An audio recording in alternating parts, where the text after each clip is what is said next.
What's up with you?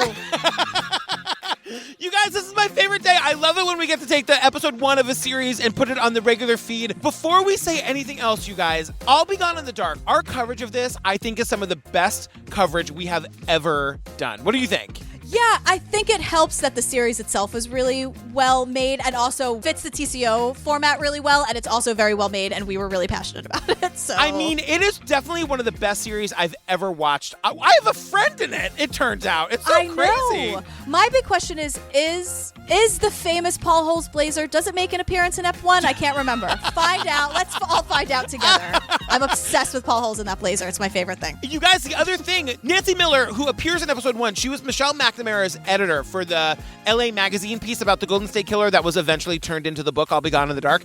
We loved her in this, and she is a fan, you guys. She's on the Patreon feed. She reached out to us.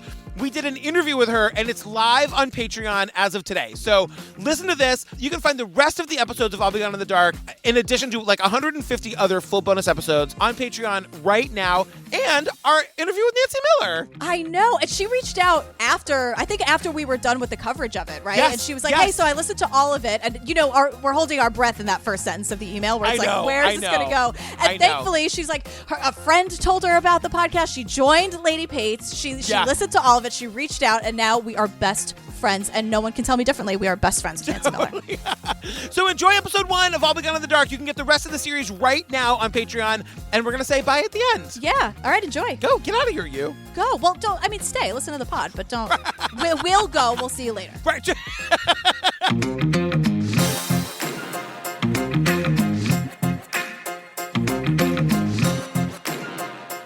Hey, girl. Hey, girl. Girl, I'll Be Gone in the Dark, episode 1, Murder Habit. Look, can I tell you, when this book came out, I bought it this fucking second it came out. I was obsessed. Yeah, I love this so much. Not the same vibe as McMillions, so to speak, but this is so my speed. I mean, come on. This is HBO at its finest. I love it. I totally agree. The whole thing about the order of events was that Michelle McNamara was obviously obsessed with the Golden State Killer. She named him the Golden State Killer. Michelle McNamara, unfortunately, died and didn't finish the book. So right after she died, they discovered who the Golden State Killer was. Then her book came out. It was crazy town. Yeah, there's just a lot of familiar faces here. Oh, we have friends in this documentary. And also, so we get Michelle McNamara's voice a lot. Yes. But we also get a narrator reading parts of her book or parts of the blog. Do you know who it is? No. It's Amy Ryan, also known as Holly Flax from The Office, and Beatty from The Wire. It's Amy Ryan? I love, like multi-Academy Award nominee Amy Ryan. Yeah, and I'm like, Holly Flax from The Office, like a basic bitch. I'll just say it. Well, so it opens with, we get a whole bunch of like voicemails from Michelle McNamara. It's so great that we hear her voice, and she's very present in this. I'm a crime writer in Los Angeles. I am doing a series on unsolved crimes. Hi, Kate. This is Michelle McNamara. Hey, it's Michelle. Hi, Michelle. Hi. I mean, I write a lot about unsolved cases. One that I am very fascinated with is the East Area Rapist Original Night Stalker case.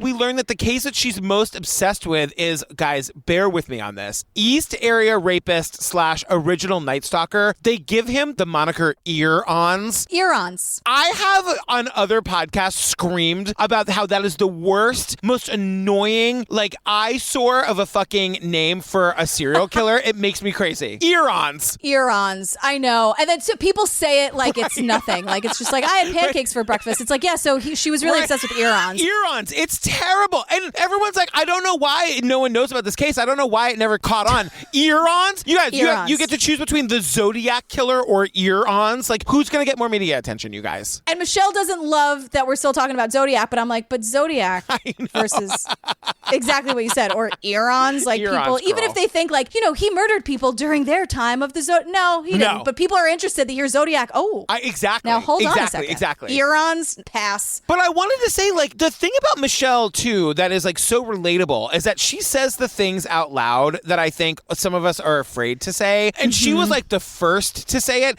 And you know that she was the first to say it because we get Karen Kilgraff from My Favorite Murder. I started reading Michelle's blog, True Crime Diary, basically on a recommendation.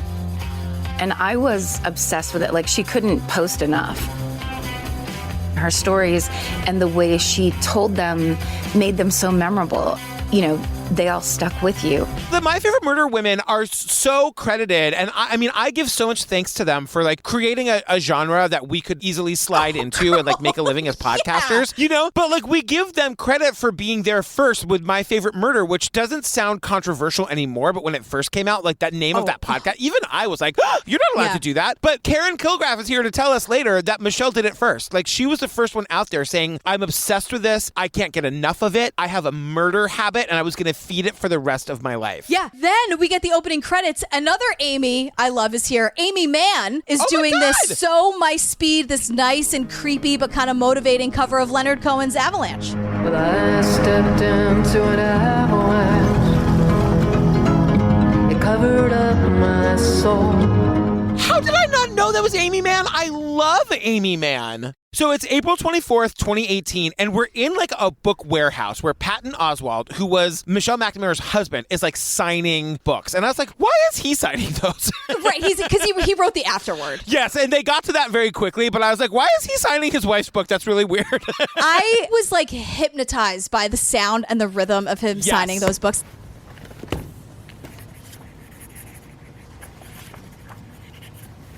Did you catch that? Yes. I've written a couple books, none that were ever nearly popular enough to need this, but I've been in the room when this has happened for other authors, which is it's an assembly line where they like hand the books down and they've got the thing already in, so you turn it over, you sign it, you slam it. You turn it over, you sign it, you slam it. That sound. But I'm like, it doesn't sound like that when I sign the TCO postcards that we send to everybody. I don't have that cool sound. The one thing I want to say, so Patton Oswalt is talking about the process of like writing this afterword, and he's saying that like... There were those moments when I would want to just like run upstairs and go tell her something because it felt like I was listening to her, and then I'm like, oh no, she's not, Mm-hmm. So it was a very dark week for me. And that's when you realize, okay, so this is going to be incredibly well made. Yes. And it's going to be very moving with Michelle and like what she did for this case and like a badass woman and women working together and dealing with like some sexual violence stuff. And that's horrible. And then the relationship of these two people who like adored each other. I was just going to say, like, I feel like Patton Oswalt is maybe the nicest person in the world. I've never met him. I don't know him. But like, he seems so genuine and sweet to me. And like, he just like loved her so much, So we're jumping back in time now. So it's 7 years before Patton Oswalt is sitting there signing the books. And we get this video interview of Michelle. I don't know what it's for, but it's from November 11th, 2001. And she's talking about like the tragedy of this ear-ons case. I have to, because it's two words. It's not ear-ons. It's like ear-ons. Ear/ons. But she already coined Golden State Killer. So you can, if you feel better saying Golden State Killer, let's do that. Because ear-ons. And just so you know, because Patton Oswalt says it, so people like, we meet people who still go by ear-ons because they were there right in the beginning. So ear-ons is the Golden State Killer. We are going to do Golden State Killer, right? Is that fair enough? Thank you, girl. Thank you. What a nice thing you just did for me. Thank you. I have your back always. And things like this in particular. Yeah, and this is where she says that, like... The great tragedy of this case to me is that it's not better known. I mean, I can't... I wish Zodiac would get rid of his 15 minutes of fame so that ear-ons could get a little heat, Right. Girl, I thought of you. She's like, I wish the Zodiac would get done with his 10 minutes so that the Golden State Killer could get some heat. I agree. I'm with her on this. Like, it's Arthur Lee Allen. I mean, my God, let's move on. Let's drag somebody else, for God's sake. I'm all about getting justice and getting attention on this stuff. So, Michelle, I'm with you. So the guy says to her, like, how did you even learn about this case? And she says, like... I think it was just 4 or 5 years ago that I happened to be home one night and one of the E! shows or something was on. And I thought, you gotta be kidding me. I've never... What? And Larry Crompton's book kind of got me...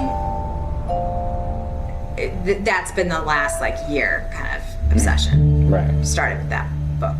She heard about it on some E! show, and she looked it up on the internet and finds this guy's book, and she becomes obsessed with it. Right. So it's Sudden Terror by Larry Crompton. And then suddenly, I'm like, Larry Crompton's here. Right. Right, because I thought he was just some author. No, you guys, he was the lead detective on the case. He's a retired lieutenant. He worked on the task force in the 70s. He has so many files. He's very well organized. Are you going to say it? I would say bless this mess.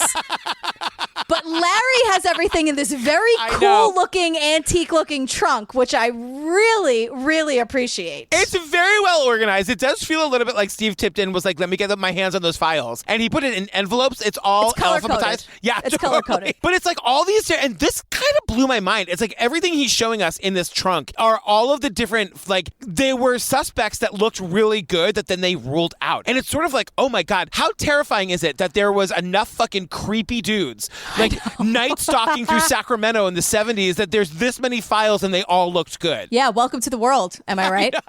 Everything's the worst. And the thing about Larry is that he was there from the beginning and he's here with us now. So he has this really incredible perspective because he's saying today, he's like, because we're at like the house, like the first house that the Golden State Killer ever attacked someone in. Yeah. And Larry's like, it's hard to believe this, but when I walked into the house, I had a feeling.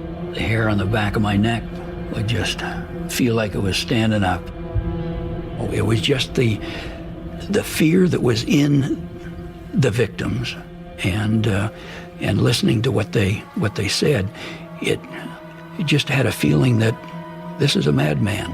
Do you remember this from Don't F with Cats? That detective that we loved so much had the same exact thing. She was saying that, like, when I walked into that apartment where he dismembered the man and that whole horrible thing, she's like, I felt him. It was like I was seeing through his eyes, you know? And as soon as I heard this here, I was like, no, Larry, this doesn't sound crazy, girl. We've heard this before. People who are great at your job, you guys have these feelings. Right, because he's like, we'd never dealt like anything like this before, and we felt it. Oh my God, look. Do you see? I know.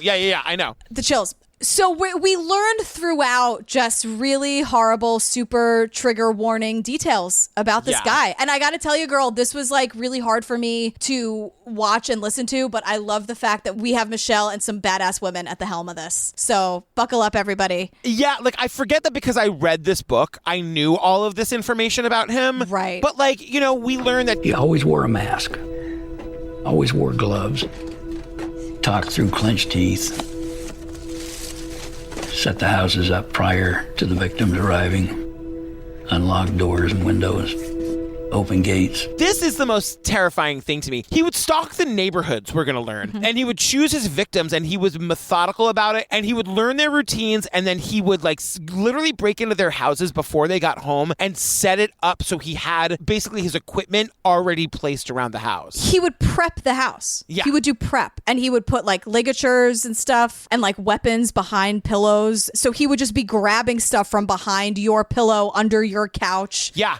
And you're like, where the fuck did that come from? Oh, because he put it there yesterday. That's so terrifying. And then when he would go to commit the crimes, we learn, and I remember reading this in the book and being like, I was able to see this in my mind in a way that like, it's never left me. I think about this from time to time. He would rummage through the kitchen and find like china, like a tea set. Like their dishes. Their dishes. Yeah. I don't know why I had to make it fancy, girl.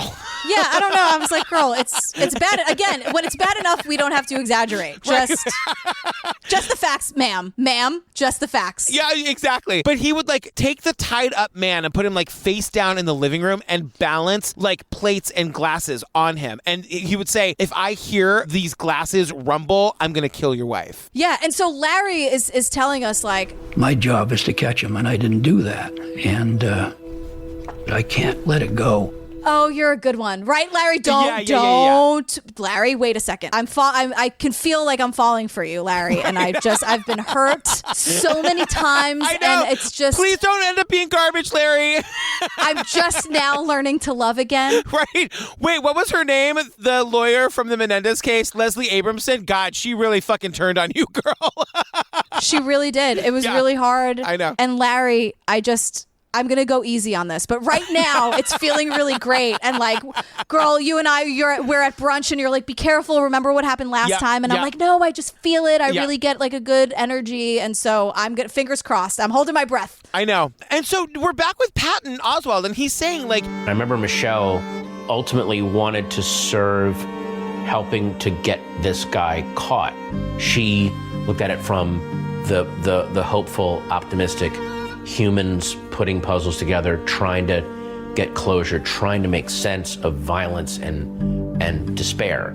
The thing about Michelle was that she really wanted to be a part of like catching this guy. And it wasn't about, I say this term a lot, it wasn't like torture porn. It wasn't like glorifying anything. It actually kept her up at night because she's like, I gotta get him. I have to get this guy. More than that, it was like, I think I know how. She like comes to the understanding that she's one of those people that gets like these clues locked in her brain. She can put puzzle pieces together from things that she learned 2 years ago and things that she learned yesterday. So she's saying to us that like, what I love is this intersection of sort of technology and crime solving, in that people can get sort of wheeled out of their house for something they did in 1957 because of the internet, because of DNA. I really get off on that. That is so amazing to me. I love the idea that someone can get wheeled out of their house for something they did in 1953. And I saw myself so hard in that moment. But I love, she's such a writer and she's such an incredible communicator that like wheeled out of their house to me means that they're like some decrepit 98-year-old asshole who's being wheeled out of their house in the winter. Spoiler, that's literally what happens in this case. But it's also Robert Durst, like, okay, bye-bye. Like from like being wheeled out of the house, like everyone have a great weekend, I'm getting out of this, but like wheeled out of their house for something they did in 1953. I was like, girl, speaking my language, let's do this, let's get them all. So we get some background on Michelle, like how she sort of ended up where she is in this, like sort of with her obsession with the Golden State Killer, and we learn about her blog. She had a blog in like 2007 called True Crime Diaries. What led you to starting this blog? Well, I always followed crime stories and that I was always a writer. So I started it on a lark, really. She wasn't trying to be famous. She was just trying to like start a blog about this thing that she had an interest in. And this is where we get Karen Kilgraf saying like her stories really stuck with you. And like the difference between Michelle and the other like true crime shit you'd see on the internet was that Michelle was like this beautiful writer. So her stories really like stuck with you. And she also humanized these people. It wasn't about the torture porn. It wasn't trying to get into like, ooh, and then what other bad thing happened? It was like, no, the victims are real people. Yeah. And we should give them a voice and give them justice. You know who agrees? Our friend Billy Jensen. Did you catch what his lower third is? No. Crime writer, citizen detective. Yes, girl.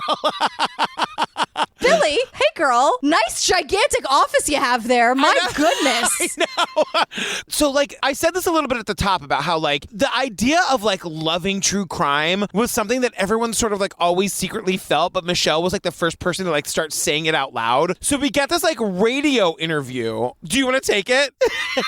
You look like you wanted to take it. I just wanted to say that it feels to me that she was at least doing it right in the sense where she wasn't glorifying this person. I mean, we've seen people like with, Charles Manson's face on their shirt and all this shit.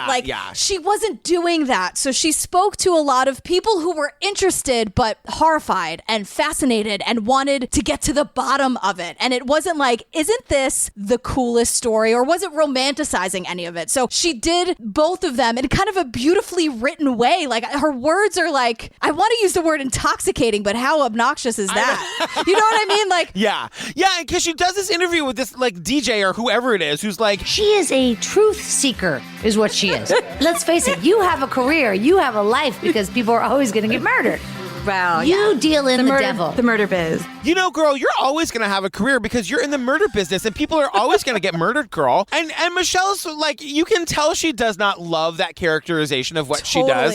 Even though, if we're being honest, it's kind of true. And that's where Karen Kilgraf, who's like became famous for making the first true crime comedy podcast, is like, yeah, girl, like nothing was like that in 2007. Right. So we jump to 2007. And we're in Jenner, California, and we get like Michelle's research footage, and we learn that this Jenner case was this major turning point for Michelle. She was discussing it on her blog, and basically the title of the blog should have been, "This is why you should never go camping." Right. Essentially. Yeah, and she's also being interviewed by her husband. I guess Patton like had a radio show or whatever, and Patton is saying like, "Tell me about this case. There's something going on in the Northwest," and like it's so chilling to hear it, but it's also like, "Oh my God, girl, tell me more." She has this theory that there's and I remember this theory that there's a serial killer, like an active working serial killer in the Northwest who's killing hikers or campers out, basically couples out camping. Again, never go camping. Right. How many times do we have to tell you guys?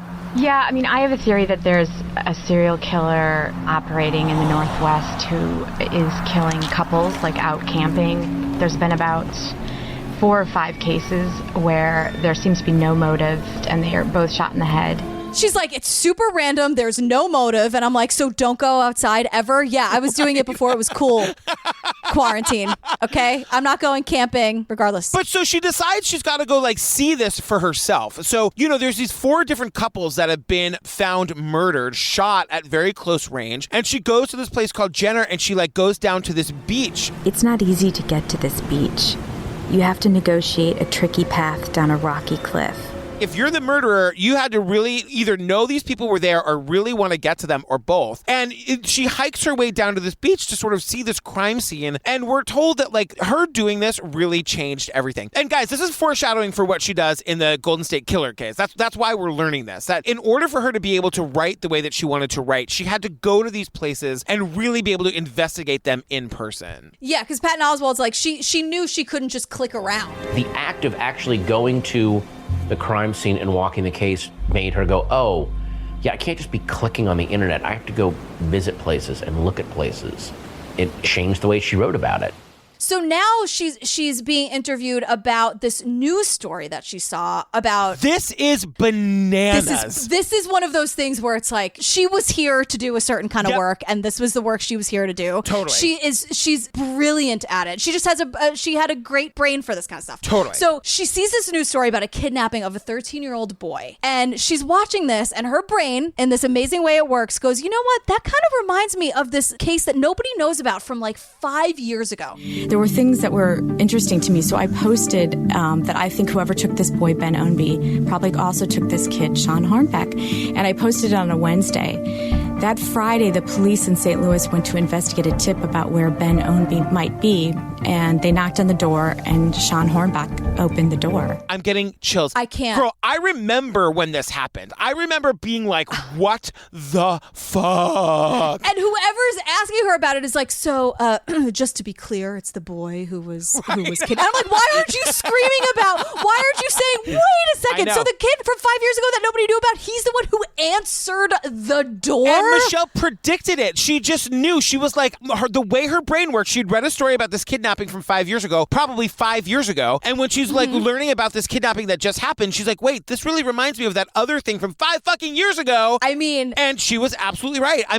Again, her brain was just designed to do this shit. Exactly. And it's just you can almost see when they eventually make the movie about this. Yeah. Someone will do where you just get into her brain and we see boop, boop, boop, boop, see her connect stuff, Totally. I feel you just have to visualize her brain because it's just lights and lines connecting. And I'm like, is there more wine in the fridge? I know.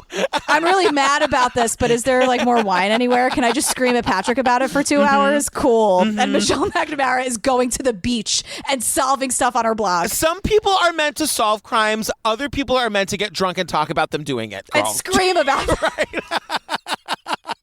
So this is where Patton is saying to us, I cannot remember the specific time we started talking about earlines because every day there was so many cases she was following up. And then just organically, that became the thing that got narrowed down. She was great at solving these crimes. She was really obsessed with true crime. She was always working on 100 different things, but eventually it just got narrowed down to her obsession with the Golden State Killer. Right. And so now we meet Nancy Miller. Oh my God. I love Nancy Miller. Nancy Miller is my kind of people. I love Nancy Miller. Don't love her editor, who really sounds like a piece of work, but Nancy Miller, I love. So Nancy Miller is the former deputy editor of Los Angeles Magazine. Yeah. And she meets Michelle, and she is gushing over Michelle just like we are. She was so smart. She was so cool. And she was so smart and so cool and down to earth, and her shit was together. Not only that, I really liked how she was unpretentious in obviously a pretty pretentious city and business. I remember she wore these clogs. She had a backpack that she bought at Target, and she just showed up totally in a flannel shirt and just as low key as possible. Michelle showed up to this meeting the way that I would show up to this meeting, looking frumpy, wearing a flannel, Target backpack, clogs, like, and she loves this about Michelle, that like Michelle's married to this like super famous guy, but she's not like pretentious about it at all. She like shows up to this meeting and Michelle knows like the goods that she has to offer is this incredible story that she has. But so Nancy is telling us like, look, we went to this cafe, we sat down at 11 a.m., we didn't leave until 3 because she was telling me this crazy story about this guy. And, you know, it cuts back and forth between Nancy talking and Michelle talking, but the gist of it is that this guy that Michelle is obsessed with, he was the worst serial offender in modern history that nobody knows about. He raped over 50 women in California. He killed 10 people and he's never been caught. And Nancy is all of us. This guy was one of the most prolific, violent, brutal serial rapists and eventually a murderer.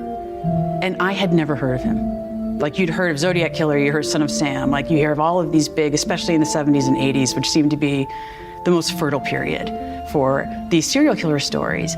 And I had never heard of him. Girl, how do I not know this story? Nancy, I'll tell you how you don't know this story. Because they named him Ear-Ons, girl, and nobody wants to write about it. Ear/ons. The slash is silent. Like, what the? But like, this is, Michelle is just giving us more information. Like, this guy was so fucking creepy. He would eat in people's kitchens. He would hide the ligatures and weapons in people's homes. Again, like you were saying before, like he'd be in the middle of attacking you and pulling a weapon out from under the couch that the homeowner knows wasn't there this morning. That's your home. That's your bed. That's your sanctuary. Yeah. And not only is he invading it and you in this way, but he's been there before. I know. And he hid something and you went to bed the night before not knowing that this thing he was going to use against you was under your couch cushion. I know. Like the amount of evil. I know. And it's why Michelle Mcnamara is so obsessed with finding him. Truly. You can't fucking get away with this. This cannot be a thing that, like, not on her watch, you know? Exactly. And so she's on her, like, not on my watch brigade. She finds herself on the message board for the A&E show Cold Case Files. Yeah. And so, like, you guys, message boards are crazy. So, like, all of these cases have communities around them, right? Like, the Maura Murray case, there's a whole online community. Like, I direct your attention to Don't F with Cats. Exactly. And so, like, Michelle stumbles upon this message board where there's over 150,000 posts. And I was just, for someone like me, again, it's like, oh, wow, look at all these. Oh, wow.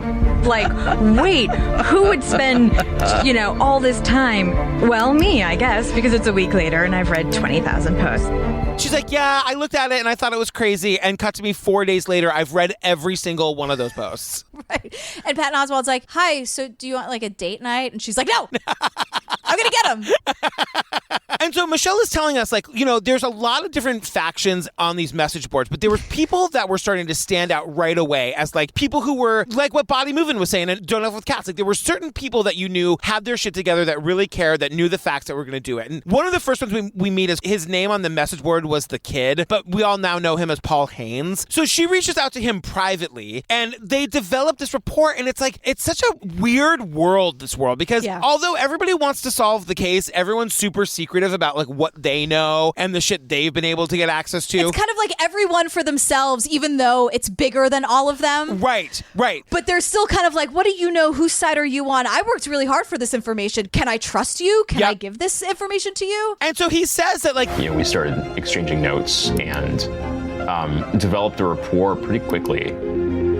We just built mutual trust until we were just, openly sharing our work with each other. And that's when we discovered that a lot of it had intersected. So she also reaches out to someone known as the social worker, but her name is Melanie. Yes. And Melanie, I am obsessed with you, Melanie. I am obsessed with your friendship with Michelle. Yeah. I need to dive into all of this. I know. The thing about Melanie, the social worker, is that like she was kind of known on the board, on the message boards, as like somebody who had a good relationship with law enforcement. She was considered to be somebody who had like inside information. So people like liked her and respected her, but they were also sort of jealous and hated her for this, like, all at the same time. Yeah, they kind of called her the gatekeeper. Like, she could go back and forth between investigators and, like, the rando message board people. Yeah. And the rando message board people would be like, well, why aren't you telling us super secret information from this case? And she's like, because you're on a message board. Like, right. I'll do what I can. Like, Melanie was kind of on the up and up. And so, like, Michelle writes this email to her. Yeah. Just, like, this really well-written, like, I would trust Michelle in a second. Hi. My name is Michelle. I'm a longtime lurker on the Ear-Ons board, The case is of interest to me, and you seem really measured and thoughtful in your responses. I wanted to know if you have any thoughts on something. I spent an afternoon doing some research, and I feel like I've stumbled upon a compelling suspect. Good thing Michelle has good intentions, because I would be duped by her in a heartbeat. I would say to Mike, I was like, this woman is so open and honest, and like, she gets me, and she's here for the right reasons. Like, it's so well written that the cynical part of me is like, what's her game here? And I'm like, oh no, she's just trying to get justice. Yeah. Like, she's just trying to do the right thing, but she's so good at it. So she goes to meet Melanie. She like travels to meet Melanie. They know each other from a message board. Well, we had been in communication. I knew she was flying into Sacramento, and she was another civilian that was interested in the movement. And we would drive around to the crime scenes. I would take her to the areas.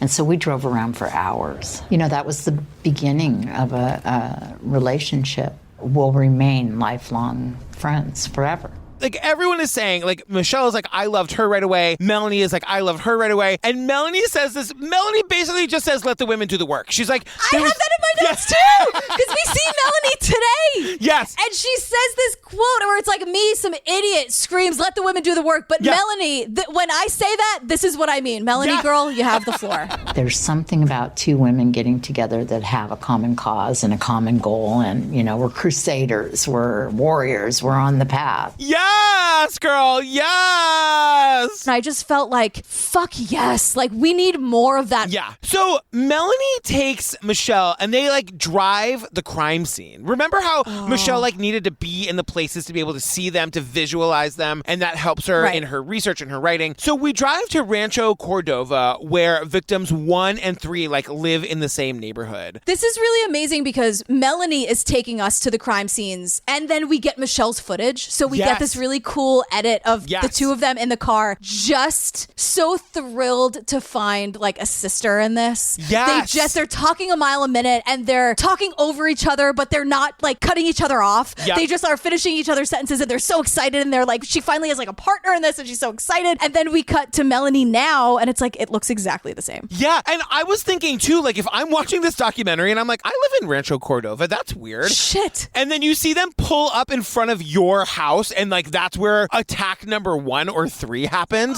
Can you fucking imagine? It's fucking terrifying to be like, that's our neighborhood, babe. Come over here. And they pull up in front of your house. Can you imagine? And then it's just your life turns into slow motion, and it's that shot from Jaws where it's going in but out at the same time, and it's like, brr. We have to move. Great, we're moving now. Exactly. So, you know, she takes us to house number 1. We hear about, like, I don't want to play a lot of this because it's really triggering and awful. And it's really hard, guys. So she takes us to house number 1, where the crime happened on June 18th, 1976. They then drive to house number 3, where crime number 3 happened on August 29th, 1976. It's these terrible attacks on women in both places. And Melanie is saying, like, I think he was stalking houses for a while before he attacked. Like, she's talking to Michelle about this. And the neighbor also said that he was hearing for a couple months prior people jumping over his fence. It's my guess that he was actually looking at these houses long before he attacked. It's one of those things where, I hope I describe this accurately, you can kind of get from one house to the other through the backyard, if that makes sense. So this becomes important later because we learn that, like, this is how he would move around. It seems to me like in California, they have a lot of these where, like, a bunch of houses in a subdivision will have their backyard and a fence, and right behind the fence is like a little, like, concrete canal almost, you know? Mm-hmm. And so we're going to learn later that that's kind of how he would navigate these neighborhoods. And Melanie is saying, like, if you look down this fence line, all of these houses, like, on all of their backyards, all sort of abut this, like, this one fence line that you could walk up and down and be able to see into everybody's yard with no obstruction. And we learned too that the person who lived at the first house where the fence would be to, like, jump over and be able to walk down the backyards, he said that in the months leading up to the attacks on these women in that summer, he heard somebody jumping over that fence all the time. So we learned that he was stalking these these houses trying to figure out people's patterns. It's fucking terrifying. And then we hear like witnesses said, yeah, I did see a masked man naked from the waist down. Do you think that's important? And I'm like, yeah. That's a real thing, you guys. That actually happened. A neighbor had seen Ear walking away with no pants on, but could not describe his face. Like in one of these attacks, he showed up just naked from the waist down and then fled naked from the waist down, and somebody saw him. I mean, it's... Again, to quote Leslie Knope, it's all bad. It's all bad. Right. But you know what's not bad? We get Patton talking about their lovey relationship. And it starts by saying, like, you know, Michelle was super confident after she got back from this visit with Melanie to Sacramento. Like, because again, she was there. She wasn't just clicking away, as he said. He says this thing where I'm like, oh. As Michelle was going up doing drive-arounds of Sacramento, I saw her confidence growing. It was really exciting to have someone who was... You're in love with someone and they're doing something and you can see how excited and energized they are about it. And that makes you excited and energized. Well, shit, Patton. That's awesome. More of that, please. Yeah, and so we get the sort of backstory on how they met. And, you know, he was an actor on a TV show, but he was also doing stand-up with gigs. Leah Remini. He was on King of Queens with Leah Remini. Did you watch that show? No, because it's one of those shows where some schlubby guy has the super hot wife for no reason. Totally. For no reason. Yeah. Like, you think Leah Remini is with Kevin or whatever his name is? Right. Whatever. Please. But anyway, Patton Oswalt was on that, and it was one of those big, like, popular shows, and yeah. Yeah. And so he's like doing a stand-up gig at this like famous place called Largo. She didn't know who he was, and you know, he has this whole joke about Irish women are his kryptonite. And then I was just sitting at the bar afterwards and she was leaving and she literally tapped me and just went, Irish women, nice. And she was so fucking like steamroller gorgeous that I was just stunned. And I literally ran down the street. And I went, hey! And then it was the first word I ever said to her was, hey! And then she turned around and went, I'm not going to play any fucking games. I want your name and number so I can take you on a date this week. Are you free? And she went, yeah. I went, good, give me a number.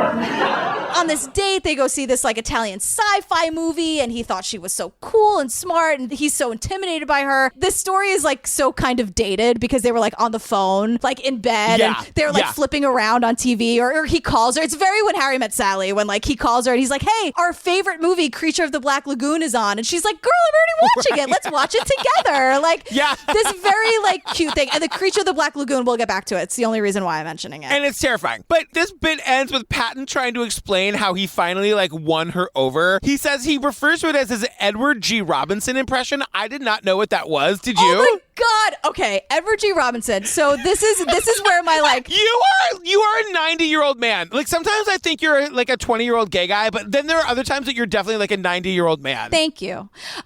You're welcome. I minored in film in college, and this is where that comes out. So like Edward G. Robinson is, and Patton does the voice where it's like, hey, see, yeah, that kid's got moxie. It's all that. Yeah, see? Look at the getaway sticks on that tomato. Ooh, look at the keister on that hot number. Wait, it's what's her name does in Parks and Rec? Andy's wife. What's her name? I can't think of her name. Aubrey Plaza. Yeah, her it's character. like, she's Janet Snakehole. Hey, how about this one? This sack of potatoes right here. That's it. But Edward G. Robinson was in Double Indemnity, which is one of the best film noirs like ever. He was in Key Largo with Bogey. Like he's just like. None of these words make any sense. You don't to know me. who Humphrey Bogart is, girl? Oh, okay. I know. God, the look on your face, daggers coming out of those Italian eye holes. Are you a gay man or not? I don't know. Sometimes I don't know. Steve knows who Humphrey. Steve is more the classic noir films. That's very, very you true. You are Every Night's a Riot. They're very. That's why you balance each other. You are My Ties at 11 o'clock. Steve is in bed with Turner Classic Movies at 7:30. You are Every Night's a Riot. This is why I love you. Oh my God. But I am both of you. Yes. I'm like, I will watch Turner Classic Movies, but I will also, but after a full day of Mai Tais starting at 11:30 in the morning. It's interesting. Well, I love this because it ends with Patton Oswalt trying to explain why his impression is adorable. And he's like, you know, couples have in-jokes with each other, and that became one of my, you know, it was just all that 30s gangster slang. However you want to say it, I can't. Oh God. No, but it's like, no. I'm not explaining this right. It's like, and then he finally just puts his head in his hands, and he's like, "I'm such a dork." But the thing about that I loved is like every couple has their own language. You and Steve have words that I don't know. Me and Mike, we call each other nicknames. We have little bits. We have a language that nobody knows. And he's talking about this very pivotal, lovey moment in their relationship, and she's not here now. And he's talking about it. And so that part of like his, like when he rubs his face and he's like, oh God, I think it's like every feeling he possibly had in one like very raw, sweet kind of like, well, now I got to go watch Double Indemnity, Patton. Thanks. So then we meet Richard Shelby. He's a detective in Sacramento. He was another one who was on the case from the very beginning. Yeah, he responded to the call of survivor number 5, Jane Carson. Yeah. But we also meet Carol Daly, and she's a retired detective. Like, Carol says some things here. When we realized that we first had a series going, the sheriff did not want the media to be aware of it because of what was happening within the rapes. He didn't want the word to get out to make fear in the community. He had a pattern, and they didn't want the media to know. So this is like the cops and the media kind of wrestling here. And I had a real issue with this because, you know, we're told by the cops now, the sheriff was like, we can't tell anybody that this is happening because we don't know who it is and we have no information to give them. It's going to create mass panic. And I was like, didn't you just say that this was a town where nobody locked the doors? Right. Like, if you just told the town, maybe they'd lock the doors and windows and be like, I say empower the people. I say give them the fucking information. Right. Like, so women can stop being raped for no reason. That would be wonderful. That would be really great. Yeah. But so the cop... Should I run for sheriff, girl? Yeah, my platform would be stop raping people. Stop raping. Right. Stop raping, period. I would run on that platform. Yeah. So, I mean, I'd probably lose because that's welcome to 2020. I would lose. No one, I would be like the third party candidate. No one would give a shit. They'd be like, there's that hysterical woman talking about her feelings again. What an idiot. She has the smallest brain out of anyone here. She can go. Welcome to 2020. She has even a small brain for a woman. Even for a woman, it's like, it's really, we'd almost study her, but we don't care enough about what she thinks. Is there a ditch we could just throw her in? Can we just shut her up real quick? Great.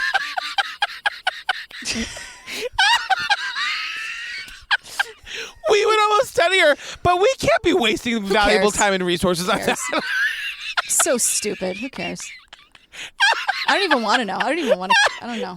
Look at her arms, by the way. Look how puny. What an idiot. What a weak-armed, small-brained idiot. She can't even lift, probably. Does she even lift? Probably not. Oh, my God.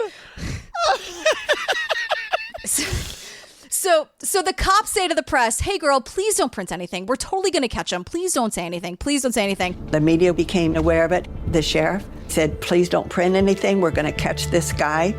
And then as time went on and we didn't catch the guy, the media said, okay, we're going to start printing. That was when the whole community was brought in. And they have a community meeting about the Golden State Killer. And this is when some cop is telling... This is unbelievable. You guys, I made a joke in a Simply Safe ad about this, that like, this cop is up there being like, you guys, look, we didn't want to tell you about this. The media forced our hands. Right. There is a rapist. There's a serial rapist in our midst. And here's how you protect yourself. It's a simple security system, you guys. It's so fucking easy, you idiots. It's a 32-step plan. It's very simple. You can use a simple alarm system. Mount a bell device on the outside of your home. String some wires to a power source, and then string the other set of wires right to a nightstand and have a toggle switch there. And if you ever hear the glass breaking, reach over on your nightstand and flip the switch. The bell goes off on the outside. He literally is like, so you take the cord and you connect it to the other cord. You get a light bulb, you screw it into the ceiling, and then you get a noise maker. And there's twine involved. There's twine. It's basically the commercial for Mousetrap where it's like, ring the bell and do the thing. And it's a mousetrap, but at the end you catch the Golden State Killer. And you have to remember, like, it's the 70s. Is there like a piece of paper that I can take home? Is there a graph or a diagram? Or am I just supposed to be terrified that there is a serial rapist on the loose who eludes you, police officer? And also just remember the 38-point plan of how to protect my home with a bell and a piece of tape. So we're back to Larry Crompton. Remember, was the like original detective that wrote the book that Michelle was like obsessed with? Yeah. He tells us this horrible thing, you guys. A lot of people don't realize this, but 6 rapes in Sacramento Out of the first 10, 6 of them were teenagers, and 2 of them were 15 years old. People don't realize that 6 out of the first 10 rapes were teenagers. 2 of them were 15 years old. Yeah, and survivor number 10 is Chris Pedretti. And you guys, we're going to go through this real quick because we're not going to play any of this. She was a young kid. She was 15. There was a school dance on December 18th, and she stayed home because she wasn't feeling well. Her parents went to a party. Her sister was at work, and she describes playing the piano. This kills me. She's such a good kid where she's home and she gets all cozy for the night, and she has her slippers on, she eats her pizza, and she's going to play piano. And as she's playing piano, she thinks she hears a noise, and she's like, well, of course I heard a noise, right? I'm home alone. I'm 15.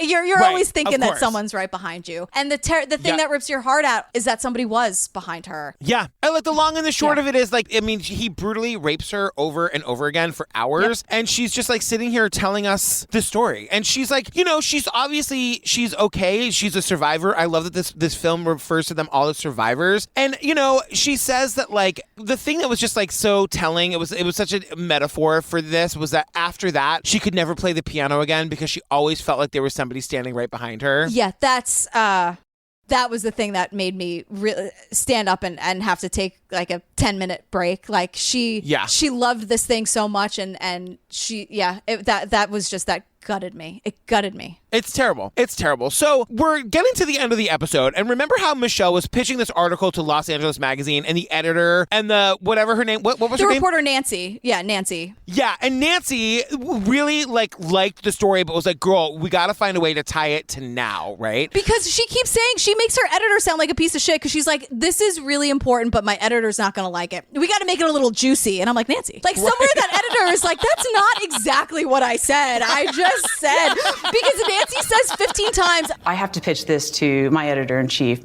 Everyone loves a story about a killer.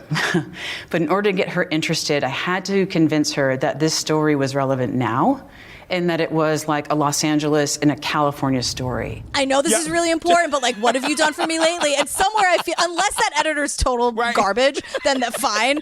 But the way I'm like, wow, this woman must be a piece of shit, because she's just you got anything else? What, 50 rapes and 10 deaths? That's nothing. And I'm like, oh my God, Nancy. I know. But Michelle's got an ace in the hole, because remember, her best friend is Melanie, and Melanie has access to all these police files. And so we hear a tape. Michelle recorded everything, and she goes to Melanie's house, and she's like, I pitched LA Magazine your story, and they're interested in doing it, possibly, which would be amazing. I mean, that would be the kind of publicity that just you can't buy, you know? If there's any way I could look at whatever you have, and I won't copy anything, I just look at it and take notes, and then give it back to you tomorrow. At least then I can say, I saw case files. Girl, I pitched the story to Los Angeles Magazine. That's good for us, for them to run this story, because we think this guy is still alive. We think he's still out there. We think that he is catchable. And this kind of a major article would be what we need. But girl, what I need from you is I need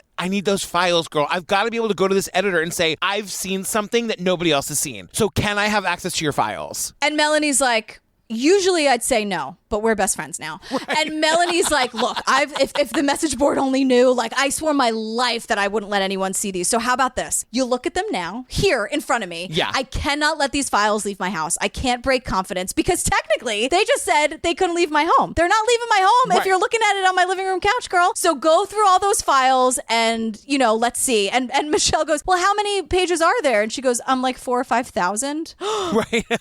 But then Melanie has a change of heart, because she's like, wait. I should make a trade with you today. You let me take this today, and I'll let you take the cases today.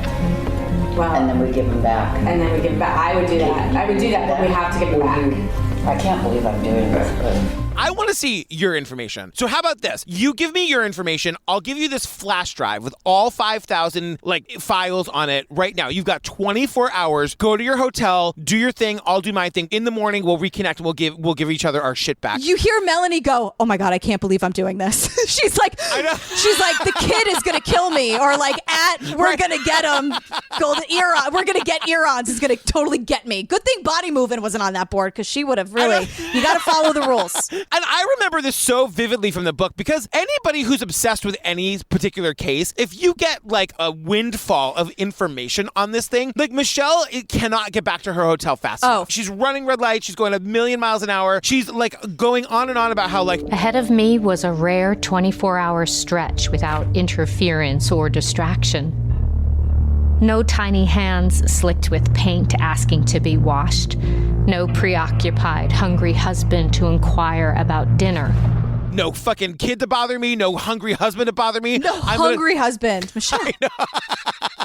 And she does. She gets back to the hotel and she just like puts in that flash drive and goes through every single thing she ever wanted to know about the Golden State Killer. And now, like, this is why I love these HBO docs. When they're done right, they are just like chef's kiss. They are just so good. Yeah, Because totally. part of the thing that Michelle and Patton bonded over was their love of the creature from the Black Lagoon. And so Michelle is learning, oh my God, these canals that you were describing earlier that were in these neighborhoods, he would like travel through these canals. And as we get the Amy Ryan voiceover of Michelle discovering this, we get footage of the creature from the Black Lagoon, like as this, like, you know, like it's terrifying. I've never seen this before. I'm watching it. There's like this beautiful woman swimming in a lake, and you see this like sea creature from the bottom of the lake, Black Lagoon. like swimming, swimming up towards her. And it's like I have an underwater fear thing anyway that BuzzFeed tells me is real, so I stand by it. You don't need BuzzFeed. I'll tell you that it's real, girl. I have like there's something about looking at images of deep water, like girl, you and Natalie Wood. It's terrifying. Yes. But I like the water. I like swimming. I know how to swim. But like, anyway, I'm watching this creature like emerge, like about to attack this woman. Oh, I'm getting like the chills just thinking about it. It's so terrifying. It's so funny because if you watched it not in this context, if you and Steve just like rented it or watched it, you'd be like, look at that. You could totally see the gloves and the mask. Like it's so old that you would be like, I can't believe they fell for it. But because the music and like we're in it, we're an hour into this thing and we're like, oh my God, he's actually the creator. And then it comes back to their love story and we're obsessed. But so she says this thing. She's like, he was doing reconnaissance. He was studying people, learning when they were home. That means that women exist who, because of change of schedule or luck, were never victims.